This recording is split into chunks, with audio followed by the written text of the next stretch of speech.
एक होनहार तालिब इल्म, बेदाग रिकॉर्ड और कामयाब मुस्तकबिल का ख्वाब, लेकिन अंदर ही अंदर वो अपनी माँ के लिए शदीद नफरत पा रहा था। जब आज़ादी की ख्वाहिश ने जुनून की शक्ल इख्तियार की तो उसने एक ऐसा खौफनाक कदम उठाया जिसने सबको हिला कर रख दिया। क्या वाकई एक बेटे ने अपनी माँ को मरवाने की साजिश की? जानिए इस सनसनीखेज कहानी में। दानिश की उम्र 17 साल की। उसका एकेडमिक रिकॉर्ड बहुत मसाली था। वो क्लास प्रेसिडेंट भी था और प्रिंसिपल का स्टूडेंट हेल्पर भी, यानी सब कुछ उसके हक में था। लेकिन एक मसला उसे बेहद परेशान कर रहा था और वो था उसकी माँ से परेशानी। आपको बताते हैं कि वो क्यों परेशान था। दानिश की माँ सख्त मजहबी और एक सख्त गिर खातून थी। वो अनथक मेहनत करती ताकि दानिश को हर वो चीज़ मिले इसकी वो ख्वाहिश करता है। अच्छे कपड़े, गाड़ी, क्रेडिट कार्ड और एक आरामदेह ज़िंदगी। लेकिन इसके बदले में वो चाहती थी कि दानिश उनके असूलों पर चले। एक तारके वतन वालदा होने के नाते वो उसे सख्ती से मेहनत और कामयाबी के रास्ते पर चलाना चाहती थी। सख्तगीर वो इसीलिए थी कि वो कंट्रोल्ड एनवायरनमेंट में दानिश को लेकर चल रही थी। लेकिन दानिश के लिए इन जो असूल थे उसकी माँ के, उन पे चलना बहुत मुश्किल था। उसकी माँ दानिश को रात 8 बजे के बाद घर में ही रखती थी। उसके दोस्तों से महदूद मुलाकातें करने देती, यानी हर चीज़ पर उसका सख्त कंट्रोल था। ये सब कुछ दानिश को एक कैद खाने की मानंद महसूस होने लगा। जो वालिदैन की तरफ से तो परवरिश थी, लेकिन दानिश इसको आमरीयत समझ रहा था। वो इस जुल्म के खिलाफ बगावत करने का फैसला कर लेता है। हर गुजरते दिन के साथ उसके अंदर गुस्सा बढ़ने लगा। वो सिर्फ अपनी ज़िंदगी जीना चाहता था जिसमें वो दोस्तों के साथ खूब घूमे फिरे। लेकिन उसे लगता है कि उसकी माँ उसके राह में सबसे बड़ी रुकावट है। फिर एक दिन हालात इस मोड़ पर पहुंच जाते हैं जहां पर वापसी मुमकिन नहीं रहती और दानिश ऐसा काम पर बैठता है जिसको रिपेयर नहीं किया जा सकता। दानिश अपनी माँ को बताता है कि वह ह्यूस्टन पुलिस डिपार्टमेंट की इंटर्नशिप के लिए अप्लाई करना चाहता है। शायद वो कानून नाफिज करने वाले अदारों में काम करने का सोच रहा था। लेकिन उसकी माँ ये सुनकर नाखुश होती है क्योंकि वो चाहती थी कि दानिश मेडिकल के शोबे में जाए। इसके बावजूद दानिश अपनी ज़िद पर कायम रहता है और इंटर्नशिप के लिए अप्लाई कर देता है। वो अपनी माँ की सलाह की या उसके मशवरे की कतई तौर पर परवाह नहीं करता। खुशकिस्मती से उसे इंटरव्यू के लिए भी बुला लिया जाता है। लेकिन एक बहुत बड़ी रुकावट उसके सामने आ जाती है। वो रुकावट ये थी कि उसकी उम्र सिर्फ 17 साल थी और उसे इंटर्नशिप हासिल करने के लिए या इंटर्नशिप में शामिल होने के लिए माँ की इजाज़त दरकार थी। और यही वो लम्हा था जब दानिश ने वो फैसला किया जिसने उस कम्युनिटी को हिला के रख दिया। जब दानिश अपनी माँ के पास इजाज़तनामे पर दस्तखत करवाने जाता है तो इस दौरान दोनों के दरमियान शदीद झगड़ा होता है। बहस इतनी बढ़ जाती है कि दानिश गुस्से में खौफनाक फैसला करता है और वह फैसला ये था कि अब वो हर हाल में अपनी माँ को हमेशा के लिए रास्ते से हटा देगा।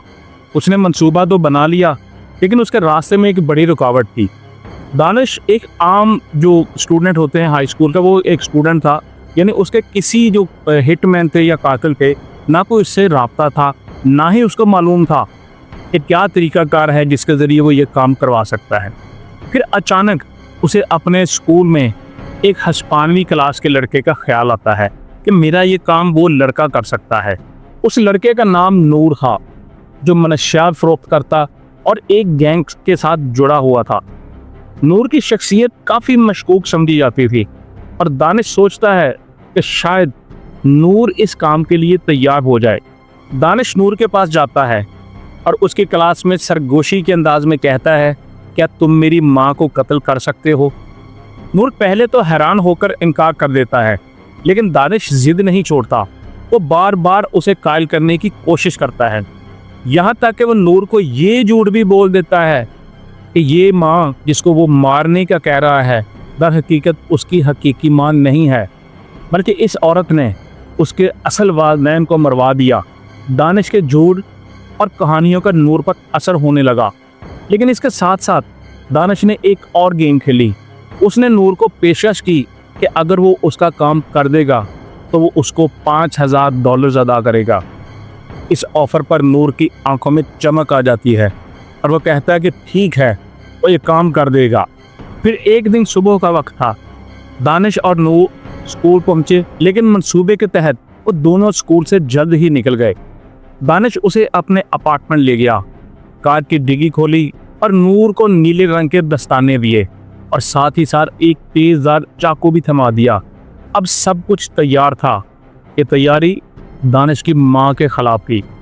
चंद लम्हों बाद नूर चुपके से अपार्टमेंट में दाखिल होता है।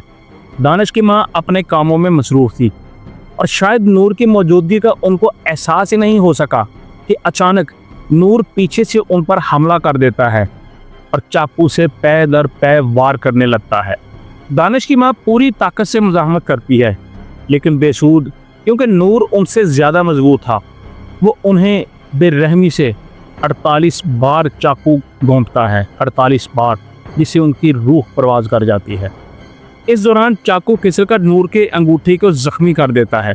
ये जानलेवा जख्म नहीं था, लेकिन नूर को ये भी मालूम नहीं था कि यही वो जख्म है जो बाद में उसको पकड़वाने का सबब बनेगा। इस वाक़े के बाद दानिश नूर को जल्दी से अपने दोस्त के घर ले जाता है। फिर चालाकी से वो एक झूठ तैयार करके पुलिस को कॉल करता है और कहता है कि मेरे दोस्त का हाथ टर्की को काटते हुए जख्मी हो गया है। इस वक्त थैंक्स गिविंग वीक चल रहा था, इसलिए ये बहाना काफ़ी माकूल लग रहा था। तो नूर जब हॉस्पिटल पहुंचता है तो वहाँ पर उसके हाथ पर स्टिचेस लगा दिए जाते हैं, क्योंकि बहाना उसका बड़ा स्ट्रॉन्ग था और थैंक्स गिविंग वीक की वजह से कुछ शक भी नहीं करता। दूसरी तरफ दानिश बिल्कुल परेशान या गमगीन दिखाई नहीं देता, बल्कि वो उसी दिन जब उसकी माँ का कत्ल हुआ था एक लड़की को अपनी पहली डेट पर ले जाता है। वो पहले उसे सिनेमा लेकर जाता है, फिर एक और शहर की सैर कराता है। वो पूरी रात बाहर गुजारता है जैसे कुछ हुआ ही नहीं है, लेकिन वो नहीं जानता था कि एक मामूली सी गलती उसके भयानक जुर्म को बेनकाब कर देगी। अगली सुबह जब दानिश घर वापस आता है तो उसकी माँ की लाश वहीं पे पड़ी हुई थी जैसे ही वो छोड़ के गया था। वो हैरत और अफसोस का ड्रामा करते हुए पुलिस को कॉल करता है और रोते हुए कहता है, मुझे नहीं मालूम कि क्या हुआ है, मैं तो घर पे नहीं था, मैं तो अभी घर पहुंचा हूं और मेरी माँ यह मुर्दा हालत में पड़ी हुई है। पुलिस मौका पर पहुंचती है और फौरी तौर पर तफ्तीश शुरू कर देती है। उन्हें चंद ऐसे अहम सुराग मिलते हैं जो इस कत्ल को एक आम डकैती की बजाय किसी अंदरूनी साजिश का हिस्सा साबित कर देते हैं। पुलिस देखती है कि घर में ज़बरदस्ती दाखिल होने के कोई निशान मौजूद नहीं है। दरवाजे के हैंडल पर खून आलूद हाथ का निशान था, जबकि दानिश के कपड़ों पर माँ के खून का एक भी धब्बा मौजूद नहीं था। क्यों नहीं था, आपको बताते हैं। आमतौर पर जब कोई शख्स अपने किसी प्यारे को इस हालत में देखता है तो वो घबराहट में उन्हें छूने या गले लगाने की कोशिश करता है, और इस कोशिश में खून जो है उसके कपड़ों पर लग जाता है या हाथों पर लग जाता है। लेकिन दानिश ने ऐसा कुछ नहीं किया और ये सूरत हाल उसको मज़ीद मशकूक बना देती है कि माँ को हलाक कर दिया गया और बेटे को कुछ ना हो, उसे कपड़े भी साफ़ हों और हाथ भी साफ़ हो। इन हालात की वजह से पुलिस दानिश को हिरासत में ले लेती है, उसे तफ्तीश करती है।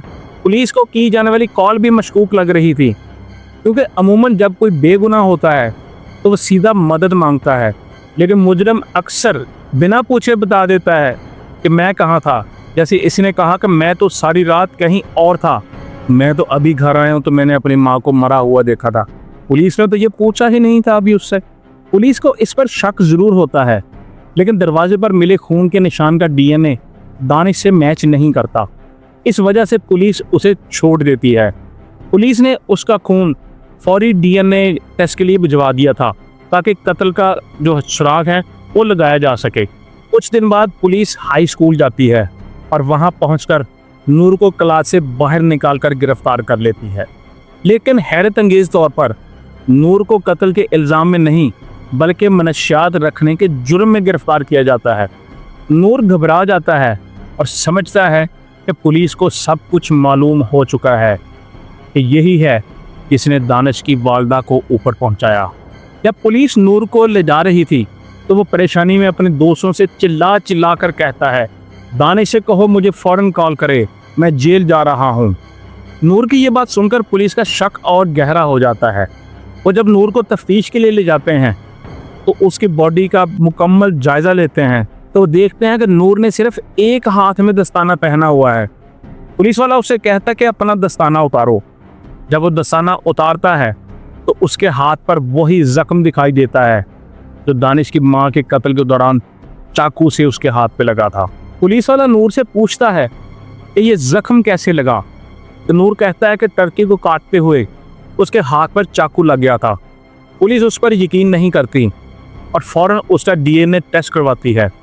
उसका डीएनए दानिश के घर जो दरवाज़ा था उस पे जो खून के धब्बे लगे हुए थे उनके साथ मैच कर जाता है, क्योंकि उस खून का पहले ही पुलिस ने डीएनए करवा लिया था। अब नूर के पास कोई रास्ता नहीं बचता, वो फौरन सब कुछ उगल देता है और एतराफ़ करता है कि दानिश ने उसे मां को ऊपर पहुंचाने के लिए $5000 की पेशकश की थी। इस इंकशाफ के बाद पुलिस दानिश को गिरफ्तार कर लेती है। अदालत नूर को 40 साल और दानिश को 50 साल कैद की सज़ा सुनाती है। ये लर्ज़ाखेज़ केस ह्यूस्टन टेक्सास में पेश आया, जहां बाला आखिर इंसाफ हुआ, लेकिन बदकिस्मत बेटा ये नहीं समझ सका कि उसकी माँ जो भी कर रही थी उसके भले के लिए कर रही थी।